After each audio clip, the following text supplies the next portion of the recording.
السلام علیکم ورحمۃ اللہ وبرکاتہ الحمدللہ رب العالمین اللہم صلی علی محمد وعلی آل محمد۔ یہ ہمارے ہاتھ میں آج ایک کتاب ہے، تصریحات مولانا مودودی رحمہ اللہ سے جو سوالات کیے جاتے تھے ان میں سے کچھ سوالات اس کتاب کے اندر بھی شامل کیے گئے۔ ایک اہم سوال جو کہ روس اور چین کی ترقی کے حوالے سے پوچھا گیا مولانا مودودی سے، سوال یہ تھا کہ روس اور چین نے زبردست مادی ترقی کی ہے اور وہ ایٹمی طاقت بن گئے ہیں، اس کی کیا وجہ ہے؟ سوال پوچھا گیا، آگے سے مولانا مودودی نے اس کا کیا جواب دیا؟ کسی ملک کی مادی ترقی اس بات کی دلیل نہیں کہ اس کا مسلک زندگی بھی حق ہے۔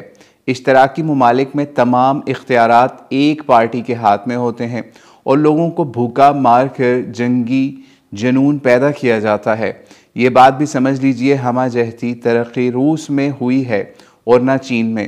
سوشلزم میں بحیثیت مجموعی قوم ترقی نہیں کر سکتی۔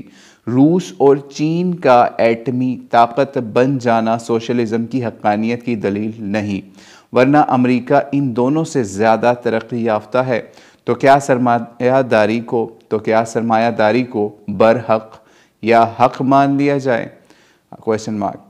تو یہ مولانا مودودی نے اس بات کو بڑے اچھے طریقے سے ایکسپلین کیا کہ اگر رشیا اور چائنا آج بہت اوپر چلے گئے ہیں یا ان کی ترقی جو ہے وہ سمجھ لیجئے یورپ اور امریکہ کے لیول پہ جا چکی ہے، چائنا میں بہت بڑے لیول کی انڈسٹریلائزیشن ہو چکی ہے، لیکن پھر بھی یہ ان کی مجموعی ترقی نہیں ہے اس کے اندر۔ یعنی یہ نہیں کہہ سکتے کہ ان کا بچہ یا ان کی عوام بھی اسی طریقے سے خوشحال ہے۔ اور یہی بات ہے چائنا کے اندر، آج بھی آپ جائیں تو وہاں پہ فورسڈ لیبر بھی مل جائے گی آپ کو، اور بہت سارے ایسے مظالم مل جائیں گے کمیونٹیز کے اوپر جن کو پیس کے رکھا ہوا ہے، باقاعدہ پیس کے رکھا ہوا ہے معاشرے کے بہت سے طبقوں کو، ایون مسلمانوں کے اوپر بھی مظالم کہ اگر آپ مادی ترقی کی بات کر رہے ہیں تو اس طریقے سے پھر آپ کیا اگر یہی آپ کا حق کا معیار بن جائے، یا پھر آپ اس کو سٹینڈرڈ بنا لیں کہ اگر مادی طور پہ ترقی کر لی ہے چائنا نے یا روس نے، تو کیا آپ اسی حساب سے اگر امریکہ کو دیکھیں وہ ان سے کہیں آگے اس حوالے سے، تو پھر کیا آپ ان کو برحق مان لیں گے؟ تو ایسا نہیں ہے۔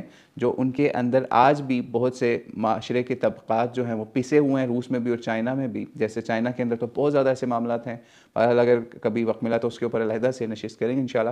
لیکن بہرحال چائنا اور روس کے اندر بھی اس طریقے سے ترقی نہیں ہو سکی جو کہ اصل میں سمجھ لیجئے اسلام کا منشا ہے یا مسلمان کا منشا ہونا چاہیے۔ تو امید ہے آپ کو اس سے کافی بات سمجھ آ گئی ہوگی جو مولانا مودودی نے سمجھانے کی کوشش کی۔ واللہ اعلم بالصواب۔ السلام علیکم ورحمۃ اللہ وبرکاتہ۔